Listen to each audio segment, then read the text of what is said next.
नमस्कार, news state UP UK के digital platform में आप सभी का स्वागत है और मैं हूं आपके साथ आशिमा त्यागी। और इस वक्त उत्तर प्रदेश में 10 विधानसभा सीटों पर उपचुनाव होना है, उसको लेकर लगातार जो सरगर्मियां हैं वो तेज हो चली हैं। जहां समाजवादी पार्टी की तरफ से 6 प्रत्याशियों के नाम घोषित कर दिए हैं, तो वहीं बीजेपी को लेकर भी अब सवाल है और ऐसे में बीजेपी भी जल्द अपने उम्मीदवारों के नामों का ऐलान कर सकती है। वो क्यों? क्योंकि दिल्ली में आज बड़ी बैठक है। जेपी नड्डा, गृह मंत्री अमित शाह इस बैठक में शामिल होंगे। मुख्यमंत्री योगी आदित्यनाथ और दोनों डिप्टी सीएम जो है वो भी इस बैठक में मौजूद रहेंगे। और आज की जो बैठक है वो किस तरह से अहम रहने वाली है उपचुनावों को लेकर, ये बताएंगे हमारे साथ मेरी सहयोगी सोनी है। सोनी, आज बड़ी बैठक है दिल्ली में, क्या कुछ रहने वाला है खास? देखिए, जैसे हमने कल इस मुद्दे पे चर्चा की थी, तो आज जो है आज इनकी बैठक होगी और इस बैठक में वो भी अपने प्रत्याशियों का नाम ऐलान कर सकते हैं। हालांकि ये जो उपचुनाव है, इसकी तारीखों का अभी तक ऑफिशियली तौर पर नाम अनाउंस नहीं हुआ है, लेकिन अब जैसे कि समाजवादी पार्टी ने अपने 6 प्रत्याशियों को उतार दिया है, तो ऐसे में अब ये बैठक भी काफी ज्यादा महत्वपूर्ण होने वाली है, क्योंकि इस बैठक में अब बीजेपी भी अपने प्रत्याशियों का नाम जल्द ही ऐलान कर सकती है। हालांकि वो प्रत्याशी कौन कौन होंगे अभी तक ये सामने नहीं आई है, लेकिन हाँ, ये बैठक महत्वपूर्ण इसलिए भी है क्योंकि अब ऐसे में बीजेपी के लिए काफी चैलेंजिंग वाला ये मीटिंग हो बन जाता है, क्योंकि इससे पहले जो इलेक्शन हुए थे, लोकसभा इलेक्शन, उससे बीजेपी का अच्छा प्रदर्शन नहीं रहा था। लेकिन अब जो बीजेपी ने अपनी कमर कस ली है कि अभी अभी जो हरियाणा इलेक्शन हुए थे, इसके बाद भी बीजेपी को थोड़ा बहुत कॉन्फिडेंस मिला है, तो इस पे अब वो और ज्यादा कोशिश कर रही है कि अब वो अपने प्रत्याशियों को किस तरीके से सामने लेकर आए। तो आज इस पर रणनीति होने वाली है। तो कौन कौन इस बैठक में शामिल रहने वाला है? देखिए, बैठक में शामिल होने में बता दूं, इसमें बीजेपी के अध्यक्ष भूपेंद्र चौधरी होंगे, महामंत्री धर्मपाल भी हिस्सा लेंगे और साथ ही साथ इसमें मैं आपको बता दूं कि इसमें दोनों डिप्टी सीएम भी शामिल हो सकते हैं। तो देखिए, सभी 10 सीटों पर अपना पहला चरण जो है वो कहीं ना कहीं पूरा कर चुकी है बीजेपी। और जैसा कि सोनी ने भी आपको बताया है कि लोकसभा चुनाव के दौरान जो प्रदर्शन बीजेपी का रहा है उससे एक बड़ा डेंट लगा है, और उस डेंट से उभरने के लिए ये उपचुनाव में जीत हासिल करना काफी महत्वपूर्ण हो जाता है। और यही वजह है कि मुख्यमंत्री योगी आदित्यनाथ ने इन 10 सीटों पर खुद कमान संभाली, खुद वो वहां पर पहुंचे। चाहे रोजगार मेले के जरिए रोजगार युवाओं को देना हो या फिर विकास परियोजनाओं का लोकार्पण या उद्घाटन करना हो, तो कहीं ना कहीं पूरी तरीके से हर एक बिंदु को साधने की कोशिश में बीजेपी जुटी हुई है।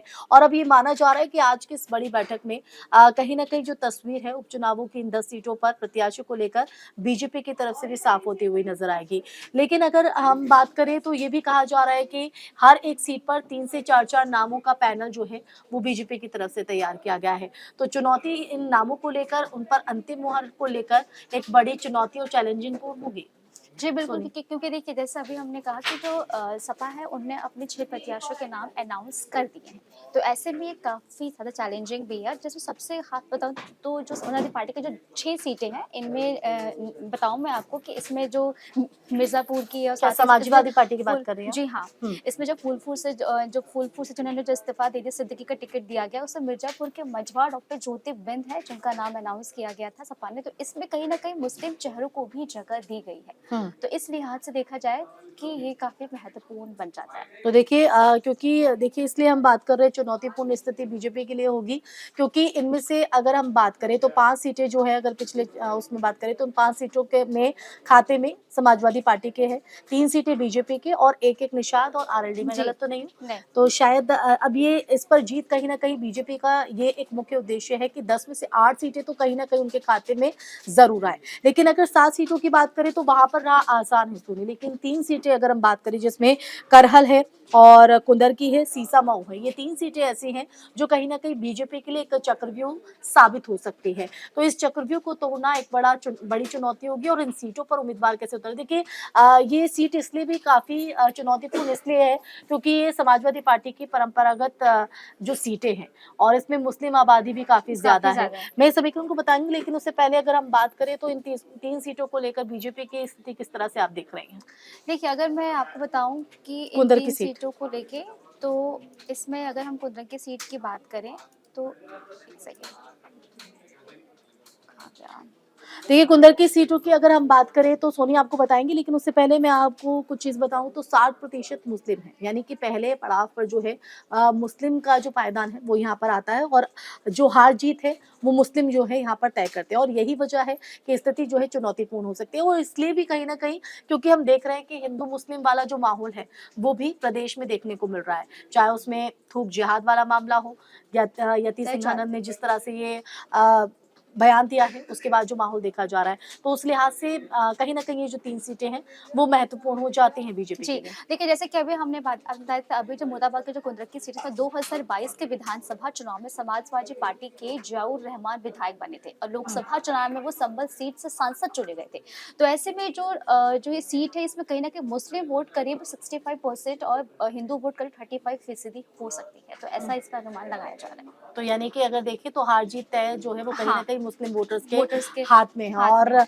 अगर बात करें करहल सीट की, तो करहल सीट को लेकर क्या जानकारी आपके पास है? क्योंकि करहल सीट इसलिए क्योंकि यहाँ से अखिलेश यादव खुद विधायक थे, 1.25 लाख से ज़्यादा यादव वोटर यहाँ पर हैं और पूर्व मुख्यमंत्री मुलायम सिंह यादव की कर्म भूमि भी रही है। तो देखिए इसका कहीं न कहीं फ़ायदा जो है वो समाजवादी पार्टी को यहाँ पर मिलता नज़र आ रहा है। ऐसे में सपा यहाँ मजबूत दिखाई पड़ रही है और बीजेपी यहाँ हर हाल में चुनाव जीतना चाहती है, क्योंकि हम जिस तरह से बात कर रहे हैं कि लगातार जिस तरह से लोकसभा चुनाव के दौरान प्रदर्शन बीजेपी का रहा प्रदर्शन है, उसके बाद कार्यकर्ताओं में, नेताओं में कहीं न कहीं मनोबल जो है वो टूटा है टूटा और है उस मनोबल को बरकरार रखना है 2027 तक।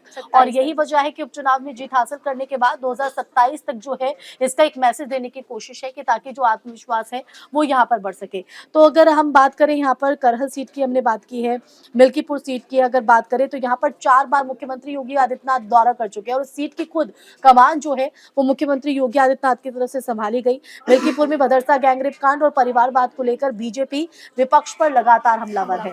तो ऐसे में बीजेपी यहाँ जीतकर सपा के मनोबल को तोड़ना चाहती है। तो ये जो 3 सीटें हैं वो इस वक्त बीजेपी के लिए बेहद चक्रव्यूह साबित हो रही है। हालांकि 7 सीटों पर आपको बता दें तो कहीं न कहीं राह आसान है, लेकिन ये जो 3 सीटें हैं ये चुनौतीपूर्ण है और यही वजह मानी जाए कि जहां समाजवादी पार्टी अपने 6 प्रत्याशियों की तस्वीर साफ कर चुकी है सीटों को लेकर, लेकिन बीजेपी की तरफ से देरी रही और शायद वो इंतजार कर रही थी समाजवादी के पत्ते खुलने का। खुलने का जी बिल्कुल देखिए अगर देखें तो कहीं न कहीं अगर जैसे समाजवादी पार्टी ने अपनी लिस्ट जारी कर दी तो कहीं न कहीं उसके आस-पास भी बीजेपी अभी अपनी लिस्ट जारी कर सकती थी लेकिन उसमें थोड़ा टाइम लगाया, समय समझा और इसके बाद आज शायद जो है वो लिस्ट सामने आ सकती है। तो कहीं न कहीं देखा जाए तो बीजेपी अब और ज़्यादा आगे की सुरक्षा के लिए बहुत ज़्यादा सोच रही है कि कैसे वो प्लानिंग करे, किस तरीके से जनता को लुभाने की कोशिश करे। तो देखिए 10 में से 8 सीटों पर कहीं न कहीं जीत रखने का लक्ष्य जो है वो बीजेपी लेकर चल रही है, क्योंकि हम बार-बार ये बात कर रहे हैं कि जो प्रदर्शन लोकसभा चुनाव के दौरान रहा उस पे कहीं न कहीं मनोवैज्ञानिक दबाव जो है वो बीजेपी के शीर्ष नेताओं पर भी देखने को मिल रहा है, कार्यकर्ताओं का भी और ऐसे में इस माहौल को बदलने की कोशिश यहाँ पर की जा रही है। खैर हमने इन सीटों की बात की है, बीजेपी की इस बैठक के बाद क्या तस्वीर निकल कर सामने आती है, उसको लेकर क्या रणनीति बीजेपी की होती है, ये तो देखने वाली बात रहेगी।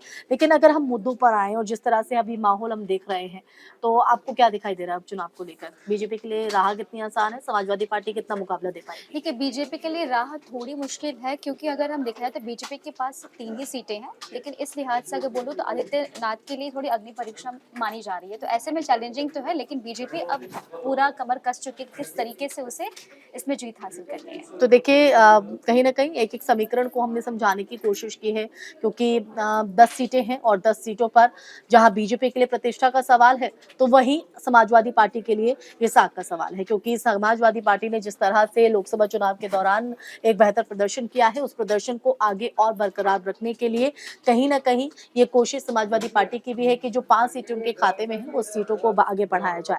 लेकिन ये तो आने वाले चुनाव बताएँगे और चुनाव के नतीजे बताएँगे कि आखिर पलड़ा किसका भारी रहा है। इसी के साथ इस टॉपिक पर यहीं विराम लगाएंगे, फिर हाजिर होंगे एक नए विषय के साथ। नमस्कार। न्यूज नेशन अब व्हाट्सएप पर खबरों की ताजा अपडेट के लिए न्यूज नेशन के इस क्यूआर कोड को स्कैन करें